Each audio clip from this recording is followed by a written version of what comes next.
Ichchapuram బెండలం Ashok garu, Tekkali Kinjarapu Atchannaidu,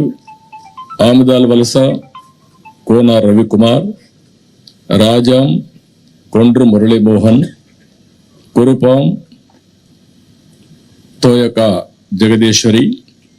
Parvathipuram Vijaya Bonela, Salur Gummadi Sandhyarani, Bobbili R S V K K Rangarao, Gajapathinagaram Kondapalli Srinivas, Vizianagaram Posapati Aditi Vijayalakshmi Gajapathiraju, Visakhapatnam east Velagapudi Ramakrishnababu, Visakhapatnam west P G V R Naidu alias Gannababu, Araku valley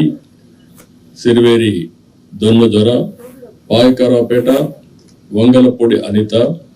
Narsipatnam Chintakayala Ayyanna Patrudu.